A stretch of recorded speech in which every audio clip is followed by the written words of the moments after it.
बिस्मिल्लाहिर्रहमानिर्रहीम। Programme focus में आपको खुशामदीद कहते हैं। Welcome back.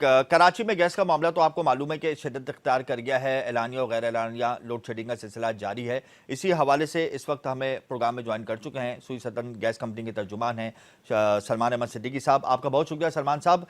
बड़े अहम सवालात आज मुझे आपसे करने हैं और बड़ी ये वो सवालात होंगे जो जिसके जवाब जो आप मुझे देंगे तो ये सार्फिन की उमंगों पर पूरे उतरने चाहिए। कोशिश हमारी यही होगी और आपकी भी यही होगी कि खुशखबरी आप सुनाएं ज़्यादा से ज़्यादा। कराची में गैस का मामला शिद्दत इख्तियार कर गया। मौसम सरमा की आमद से कबल क्या सुई सदरन गैस इंतज़ामिया ने कोई पॉलिसी मुरतब कर ली है? क्योंकि 2 महीने के बाद मौसम सरमा शुरू है और हम देखते हैं कि गैस का शॉर्टफॉल बढ़ जाता है पूरे शहर में, तो हम डरें या फिर मुतमईन हो जाएँ? बिस्मिल्लाहिर्रहमानिर्रहीम। देखिए, ये बिल्कुल एक हम हकीकत पसंदाना अगर जायज़ा लें कि इसमें खुशखबरी या नाउमीदी की एक इम्तजाज हो तो वो ज़्यादा बेहतर रहेगा, क्योंकि सब्ज़ बाग दिखाना भी कोई अच्छी चीज़ नहीं होती। तो बेसिकली हमें ये ख्याल करना चाहिए कि जो मौसम सरमा आ रहा है ये पहली दफ़ा नहीं आ रहा। ये हर साल मौसम सरमा जब आता है तो गैस सार्फिन के लिए और गैस की कंपनियों के लिए, जो कि सुई सदर्न और सुई नॉर्दर्न दोनों कंपनीज़ हैं, उनके लिए बहुत सारे चैलेंजेस साथ लेके आता है, क्योंकि तलब और रसद का फ़र्क बहुत ज़्यादा बढ़ जाता है। अच्छा, ये फ़र्क जो है ये मज़ीद हर साल क्यों बढ़ जाता है? क्योंकि जो पिछले साल की रसद होती है उसमें और कमी हो चुकी होती है। जैसा कि दुनिया जानती है कि गैस के ज़खायर जो हैं वो सालाना तौर पर 8 से 10% डिप्लीट होते हैं, और अगर नए रिज़र्व उस दौरान नहीं आए तो ये जो खलीज है ये बढ़ती चली जाती है। मौसम सरमा में तलब कई गुना इसलिए बढ़ जाती है कि लाखों गीज़र्स हमारे सारिफिन खोल लेते हैं, और इसके अलावा बलूचिस्तान में जो हमारे सारिफिन हैं उनको शिद्दत इतनी होती है सर्दी की कि उनको इजाफी तलब चाहिए होती है गैस की, जिससे वो अपने माहौल को गर्म रख सकें, अपने पानी को गर्म रख सकें। तो हम स्पेशली काफ़ी बड़ी क्वांटम कराची की गैस की उस डाइवर्ट करते हैं अपने बलूचिस्तान के सारिफिन के लिए, ताकि उनकी ज़िंदगी को कोई ख़तरात लाहक ना हो।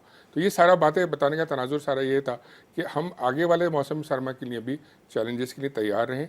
कोई ऐसी खुशखबरी मेरे पास इस वक्त बिल्कुल नहीं है। हाँ, आपने अपने इंट्रो में ज़रूर एक बताई है कि आज एक बड़ा रिज़र्व OGDCL ने दरियाफ्त किया है, और इसी तरह की अभी हमारे पास चूँकि मौसम सरमा में 1-2 माह का वक्त है, तो और अगर और दरियाफ्त हो रही होती हैं तो और वो सिस्टम में खैर आने में टाइम ज़रूर लगता है, फ़ौरन नहीं आ पाती, क्योंकि उनकी दरियाफ्त के बाद उनमें कुछ मराहिल होते हैं कि वो सिस्टम में गैस को दाखिल किया जा सके। तो अगर इस तरह की चीज़ें हमारे सिस्टम में हमें मिलती रहीं कि जी गैस का जो तलब है उसके मुकाबले में हमारी रसद में कहीं इजाफा होना शुरू हुआ, जो कि फ़ौरन नज़र नहीं आ रहा, तो हमारी इंशाल्लाह सूरत हाल में ज़रूर बेहतरी होगी। अच्छा सलमान साहब, अभी 6 घंटे की लोड शेडिंग हो रही है कराची के मुख्तलिफ इलाकों में। हम ये मतलब एज्यूम कर सकते हैं कि मौसम सरमा में भी 6 ही घंटे की होगी, इससे बढ़ तो नहीं जाएगी 8 घंटे 10 घंटे? क्या हम अपना माइंड थोड़ा इस हवाले से रिलैक्स कर लें? देखिए, मैं आपको बताऊं, एक तो वर्ड लोड शेडिंग जो है वो पावर कंपनीज यूज़ करती हैं। मैं बारहा इसको क्लियर कर चुका हूँ कि गैस कंपनी जो है वो लोड मैनेजमेंट करती हैं। अच्छा, लोड मैनेजमेंट हमें क्यों करनी पड़ती है? कि ज़ाहिर मैंने आपको बताया कि तलब और रसद का फ़र्क बड़ा हो जाता है। ये जो रात वाली आप बात करें, हम 11 बजे से 5 बजे तक, यानी कि इस दौरान हमारा एक मुशाहिदा है, और ये हमने एक सर्वे भी किया हुआ है कि तकरीबन 80% सारिफिन को इस औकात में गैस की ज़रूरत नहीं होती। यानी कि लोग अपने खाने वगैरह से फारिग होने के बाद अपने सोने चले जाते हैं, और फिर जब फजर के वक्त उनको गीज़र खोलने होंगे, या अभी तो खैर ज़रूरत ये नहीं है आपका मौसम। अंदाज़ा है, ये जी आपका अंदाज़ा है कि 80% 80% के करीब रात में ज़रूरत नहीं होती है। सही। एक तरह का हमने एक सैम्पल सर्वे भी किया हुआ है कुछ कॉलोनीज़ के ऊपर। तो इस लिहाज से तो ये हमने ये आवर्स इसलिए रखे हैं क्योंकि दिन में हमारी कोशिश ये होती है कि जो खाने पकाने के औकात हैं, स्पेशली नाश्ता, दोपहर का खाना और रात का खाना, उस औकात से पहले से गैस का प्रेशर अवेलेबल हो। तो हमारी जो लोड मैनेजमेंट हम रात को 11 से 5 करते हैं, इसकी वजह है। इसकी वजह है कि चूँकि गैस पहले ही शॉर्ट है सिस्टम के अंदर, तो उसका प्रेशर डिमिनिश हो जाता है, यानी कि उसका प्रेशर गिरना शुरू हो जाता है। जब वो प्रेशर गिरना शुरू होता है तो ज़ेर ज़मीन जो हमारी पाइपलाइंस हैं उसमें एक टर्मिनोलॉजी हम यूज़ करते हैं, लाइन पैक। और उस लाइन पैक सर्टन प्रेशर पे ज़िंदा रखना ज़रूरी होता है। अगर वो सर्टन प्रेशर पे ज़िंदा नहीं रहेगी तो हमारा लाइन पैक्स और पूरा सिस्टम कोलैप्स कर जाएगा और किसी को भी गैस नहीं मिलेगी। तो उसको बचाने के लिए ये हम रात की जो गैस की शट डाउन करते हैं जिसे कहते हैं, ताकि हम जब सुबह के वक्त नाश्ते के लिए सारिफ अपना चूल्हा खोले तो उसको एक ऐसा प्रेशर मिले कि उसको कोई तकलीफ ना हो। तो ये इसकी साइकी ये थी। अब आपने कहा कि मौसम सरमा में ये बढ़ेगा या नहीं बढ़ेगा। फ़िलहाल अगर हमारे पास यही स्टैट्स रहे तो शायद ना बढ़े, लेकिन जो कि मौसम सरमा में इजाफी लोड आता है उसको मैनेज करने के लिए मैंने आपको बताया शायद इस वक्त डेफिसिट जो है हमारा वो 250 के करीब है, तलब और रसद वाला। जी तकरीबन ये 400 पे पहुंच जाएगा हमारा जब मौसम सरमा आएगा। तो यानी हम मतलब अल्लाह ना करे सार्फिन को 8 घंटे या 9 घंटे का जी, ये चैलेंज ऐसा हो बर्दाश्त सकता है, करना पड़ ऐसा हो सकता सकता है। है। ऐसा हो सकता है इस दफ़ा कि अगर यही मामलात रहे और इजाफा हो जाता है जाहिर सी बात है गैस के यूजेज में, तो ये 8 घंटे 9 घंटे तक लोड हाँ, शेडिंग लेकिन जा हम सकती नाश्ते है। के वक्त ज़रूर प्रेशर को वापस रिवर्ट करेंगे,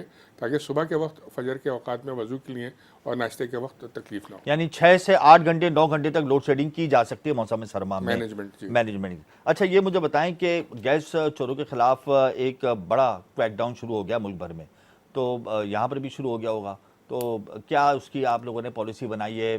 कितनी गैस चोरी हो रही है, क्या कुछ थोड़ा सा बताएं, क्योंकि ये क्रैकडाउन तो पहले शुरू हो जाना चाहिए था, खैर बहुत लेट शुरू हुआ, तो क्या इससे सिस्टम में कुछ हम बचा सकते हैं गैस? नहीं, मैं थोड़ा सा आपको वजाहत कर दूं कि 2016 के अंदर उस वक्त की पार्लियामेंट ने पाकिस्तान की एक ऑर्डिनेंस पास किया था, एक्ट पास किया था, gas theft and recovery act 2016। जी। उसके बनने के बाद से हमारे तंजीम की साजी हुई सुई सदर्न गैस के अंदर।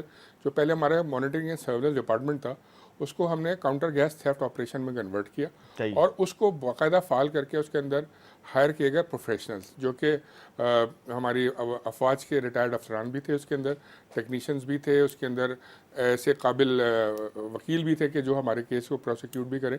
तो उसको जब हमने असल उसका तंजीम साजी की, तो उसके बाद उन्होंने एक अपने प्लान तरतीब दिया और उसके बाकायदा रेट्स हमारे 2017 से जब वो फाल हुआ वो डिपार्टमेंट हमारा, और वो आज ही नहीं, आप तो आज कह रहे हैं कि आज तेज़ी नज़र आ रही है, हमारे यहाँ पिछले 5 सालों के अंदर तवातुर के साथ जो है इसके केसेस हमारे प्रोसिक्यूट भी हुए, हमने कन्विक्ट भी कराया मुजरिम, क्योंकि गैस कोर्ट्स का जो क़याम अमल में आया उससे हमें बड़ा फ़ायदा मिला।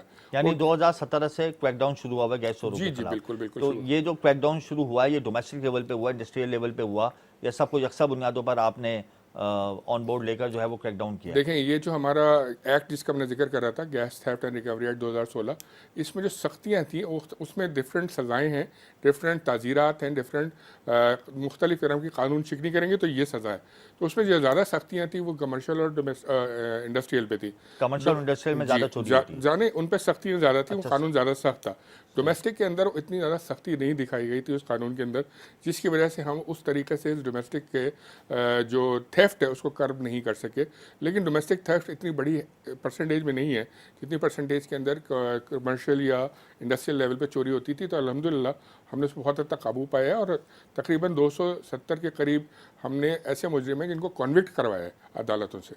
तो ये अब जो हमारा इसमें जो डेवलपमेंट है, निगरान हुकूमत ने एक बहुत सा स्टेप लिया है। इन्होंने ना सिर्फ गैस चोरों के ख़िलाफ़ बल्कि जो डिफरेंट तरह की चोरियां कर रहे हैं, जिसमें ज़ख़ीरा अंदोज़ा है, जिसके अंदर स्मगलर्स हैं, जिसमें बिजली की चोरी करने वाले हैं, उन सब के ख़िलाफ़ एक भरपूर क्रैकडाउन शुरू किया है, जो एक बड़ा ऐसा इक़दाम है। तो उसके अंदर अब तेज़ी जो हम ला रहे हैं, हमारी स्ट्रेटजी डेवलप हो रही है इस गवर्नमेंट के नए डायरेक्टिव्स के तहत।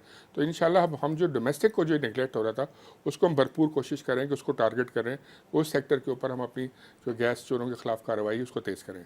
बिल्कुल। अच्छा, ये बताएं कि डोमेस्टिक लेवल पर नए कनेक्शंस देने पर पाबंदी है, तो इस हवाले से कुछ नरमी होगी या बरकरार रखा जाएगा इस पाबंदी को? इस हवाले से क्या आप लोगों की पॉलिसी है? देखिए, पॉलिसी हम बना ही नहीं सकते, इसकी पॉलिसी हुकूमत पाकिस्तान की होती है। और ये 2 साल पहले 2021 के अंदर जो दिसंबर में तजवीज़ आपने क्या दी हुकूमत पाकिस्तान को पॉलिसी बनाने देखिए, की? हम अपनी तजवीज़ तो यही दे सकते हैं। देखिए, मेरा इदारा गैस सेल करेगा तो उसका रेवेन्यू जनरेट होगा, तो उसका एक कैश फ्लो चलेगा। लेकिन चूंकि ये बदकिस्मती से 2 साल से हमारा नए कस्टमर ऐड नहीं हो रहा डोमेस्टिक सेक्टर के अंदर, ऑल्दो इंडस्ट्रियल एंड कमर्शियल पे पाबंदी नहीं है, क्योंकि RLNG ओपन है, जिसको चाहिए RLNG की गैस की बुनियाद पर हमसे कनेक्शन ले सकता है। लेकिन डोमेस्टिक के सारिफिन हर साल हमारे एक खासी माकूल तादाद में इजाफा होता था, जिससे हमारी रेवेन्यू की इजाफा होता था। अब चूंकि वो इजाफा नहीं हो रहा, तो हमारी कंपनी को कैश फ्लो में इशू ज़रूर आ रहे हैं।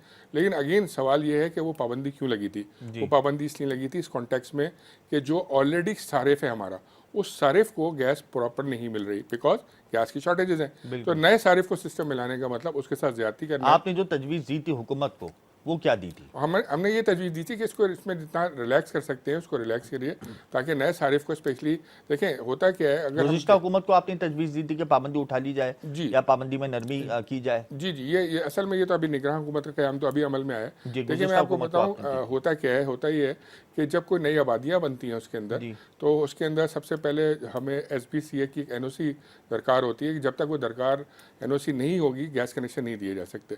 तो एक तो पहले उस वजह से लोगों ने बिल्डिंग्स बना ली और उसके अंदर आबाद हो गए, और उसके बाद उनके पास कनेक्शन नहीं थे, NOC तो दूर की बात, हमारी तरफ से गैस की पाबंदी गवर्नमेंट की तरफ से भी थी, तो गैस की चोरियाँ बढ़नी शुरू हुई। हमने इसको बेस बनाया, अपनी गवर्नमेंट को बताया कि देखिए अगर हम कानूनी तौर पे कनेक्शन नहीं देंगे बिल्कुल। तो वो गैर कानूनी तौर पे राइट चोरी लेफ्ट से करेंगे, कहीं जाहिर से सी भी बात निकाल है। के लेके आएंगे, बिल्कुल, उनको अपनी नीड तो पूरी करनी है। बिल्कुल। तो ये सिलसिला है। देखें अब ये शायद निगरान हुकूमत शायद इसके ऊपर मुझे नहीं पता उनका इसमें कितना है कि वो कर सकती है इसको रिलैक्स, या आने वाली हुकूमत के लिए वो इसको फैसले को छोड़ते हैं। मतलब अभी मामला जू का तू ही होगा, जी हाँ। क्योंकि कोई नए कनेक्शन के हवाले से आपको ग्रीन सिग्नल नहीं मिला, तो ये भी हम ज़्यादा तवक्को नहीं लगाएं कि गैस चोरी की शरह में कमी आएगी, क्योंकि जाहिर सी बात है लोगों को अपनी बुनियादी ज़रूरत तो पूरी करनी होगी इस हवाले से। ये आपका कयास सही है।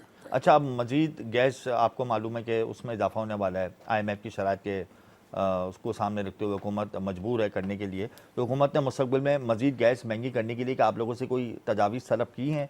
क्या आप लोग क्या समझते हैं कि कितनी गैस बढ़नी चाहिए, या वो डायरेक्ट फैसला कर रहे हैं? नहीं, आज 12 सितंबर 2023 से आज की तारीख तक तो अभी ऐसी तजावीज़ हमसे नहीं मांगी गई। अच्छा, ऐसी कोई तजावीज़ आपसे नहीं मांगी गई। अच्छा, मतलब ये बात तो तय है कि इंडस्ट्रियल सेक्टर में ज़्यादा प्रॉब्लम्स आती हैं गैस की कलेक्शन में, यूटिलिटी बिल्स के हवाले से, और इंडस्ट्रियल सेक्टर से गैस बिल की वसूली क्या मामूल के मुताबिक हो जाती है, या फिर उसके लिए आपको काफ़ी मेहनत करनी पड़ती है आपकी टीमों को? नहीं, देखिए मैं बताऊँ, ये तो माशाल्लाह बहुत अच्छा एक हमारा एक पे कस्टमर है। हमारा जो इंडस्ट्रियल कस्टमर है, हमारी बर वक्त वसूलियाँ होती हैं, और वो इसलिए भी होती हैं कि अगर वो नहीं करेंगे तो उनको जो लेट पेमेंट सरचार्ज है वो बहुत हैवी देना पड़ेगा। तो उसको अवॉइड करने के लिए वो अपने टाइमली बिल पे करते हैं। हाँ, कभी कभी ऐसा होता है कि कभी टैरिफ रिवीजन आ जाती है। हमने माजी में देखा है ना, काफ़ी सनतकार SHG के सामने आ जाते हैं, एहतजाज भी रिकॉर्ड कराते हैं, मीटिंग्स भी करते हैं। वो मालिया बिल्स के हवाले से नहीं होता, उनको गैस की जो क्वांटिटी नहीं मिल रही जी होती है, बिल्कुल, शॉर्टेज वो के हवाले उसके से, वो फिर हवाले बाद में से उन्होंने होता है। बिल के हवाले से भी एक दफ़ा किया था। मेरे नॉलेज में ऐसा नहीं आ रहा कि बिल के हवाले से कोई किया हो, क्योंकि जो बिल उनको, देखिए बिल तो बड़ा कैलकुलेटेड होता है। हमारे पास पता होता है हमने इतनी गैस उनको दी है, और उनके पास भी रिकॉर्ड होता है। हमारे हर जगह स्टेशंस लगे होते हैं जो जी। रिकॉर्ड कर रहे होते हैं। लेकिन कभी कभी ये होता है जैसे कोई टैरिफ रिवाइज होता है या कोई नेट टैक्सेस आते हैं, तो GDS के अंदर जो एडजस्टमेंट होती है उसके अंदर समझने में 1 आध महीना लग जाता है। तो जो इंडस्ट्रियल कस्टमर को जब पता लग जाता है तो फिर वो ट्यून अप हो जाता है। लेकिन अल्हम्दुलिल्लाह बहुत अच्छा पे मास्टर है हमारा ये इंडस्ट्रियल सेक्टर।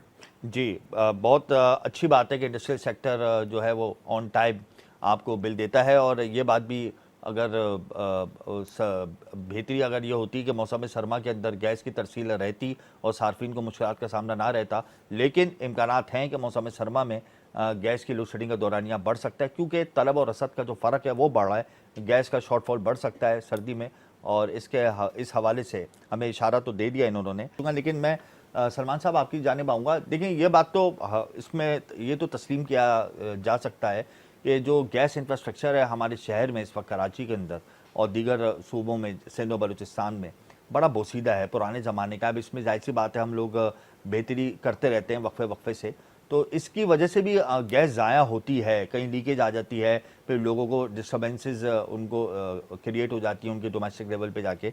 तो लोगों को शिकायत का सामना रहता है कि भाई हम फ़ोन करते हैं गैस इंतज़ामिया को, लेकिन कोई रिस्पांस नहीं होता। ख़ास तौर पे जो साउथ और वेस्ट के जो इलाके हैं इनमें बहुत ज़्यादा प्रॉब्लम है, मरीर के इलाकों में भी बहुत ज़्यादा प्रॉब्लम है। तो इस हवाले से आप नहीं समझते कि अगर ये जो लाइनें हैं ज़ेरे ज़मीन, अगर इनके लिए कुछ बेहतर आप लोग इंफ्रास्ट्रक्चर या प्लान मुतारिफ़ करा दें तो लोगों को उनकी जो मुश्किलात हैं उनमें कमी हो जाए? नहीं, आपने बिल्कुल दुरुस्त फरमाया, आपका तज्ज़िया बिल्कुल ठीक है। इस सिलसिले में कंपनी गाफिल नहीं है अपने सारिफिन की खिदमत से। तो मैं आपको बताऊं कि सालाना बुनियादों पे हम सर्टेन लेवल पे अपनी पुरानी गैस की जो पाइपलाइंस हैं उनका रिहेबिलिटेशन करते हैं। और इस साल भी हमने जो टारगेट रखा है कि वो ये रखा है, यानी ये 23-24 का जो मालियाती साल शुरू हुआ है, कि पिछले साल जो हमने पाइपलाइंस का रिहैब किया था उससे 100% ज़्यादा करेंगे। जो हमारे 2 मेन प्रोजेक्ट चल रहे हैं, मैं आपको बता दूं कि अगले 3 महीने के अंदर जो डिफेंस हाउसिंग अथॉरिटी है, यानी कि कराची का एक हिस्सा है जो कि बिल्कुल हमारे टेल एंड पे वाक़ है, बिल्कुल कॉर्नर पे, उसके अंदर तकरीबन हमारा काफ़ी टाइम से रिहैब चल रहा है, लेकिन नेक्स्ट 3 मंथ्स के अंदर वो रिहैब पूरा कंप्लीट हो जाएगा। और जो सबसे ज़्यादा अफेक्टेड एरिया था वो हमारा जो सबसे ओल्ड नेटवर्क है वो लियारी टाउन में। तो लियारी टाउन की जो कंप्लेंट्स है वो सबसे सर फहरिस्त होती हैं, और हमें ख्याल भी अपनी सारिफिन की तकलीफ़ का, और हमसे मदद खा भी होते रहते हैं, बिकॉज वो सिस्टम इतना ओल्ड कराची के हिसाब से उस वक्त का बना हुआ है, और अब हम उसको ग्रेजुअली रिहैब करते हैं। हमने लास्ट ईयर शुरू किया था, और नेक्स्ट 6 मंथ्स में हमारा टारगेट है कि इसको by the end of January या फेब के शुरू तक ये इसको कंप्लीट कर देंगे। तो ये अल्हम्दुलिल्लाह ये 2 चीज़ें, इसके बाद और भी पाइपलाइंस में जिसमें नॉर्थ आजमाबाद और फेडरल भी एरिया है, इनके अंदर भी हैं, जैसे आपने मलीर का वो भी है, लेकिन चूंकि ये दो बिल्कुल हमारा नियरिंग कंप्लीशन है तो मैंने आपके साथ शेयर की। ये तो बहुत आपने अच्छी खुशखबरी सुनाई है। तमाम दोनों मेहमानों का मैं शुक्रिया अदा करता हूँ जिन्होंने हमें अपना कीमती वक्त दिया, और यहाँ पर मैं अपने प्रोग्राम को वाइंड अप करूँगा इस बात से कि चैलेंजेस बहुत हैं, मुल्क के मुआशी मसाइल दिन ब दिन बढ़ रहे हैं, उसको बेहतर करने के लिए हमें कोई मरबूत और मौसर हिकमत अमली जंगी बुनियादों पर मुतारिफ करानी होगी। लॉन्ग टर्म पॉलिसीज़ को लेके हमने अपने मुल्क की तरक्की की शरह को बढ़ाना होगा, अदरवाइज़ हमारे जो चैलेंजेस जो सब एक साथ खड़े हुए हैं इस राजत के सामने, वो मज़ीद तनावर हो जाएंगे और हम दिन ब दिन कमज़ोर हो जाएंगे। हमें पॉलिसी बनाने की अशद ज़रूरत है। प्रोग्राम का वक्त यहाँ ख़त्म होता है। कल तक के लिए हमें इजाज़त दीजिए। अल्लाह हाफ़िज़।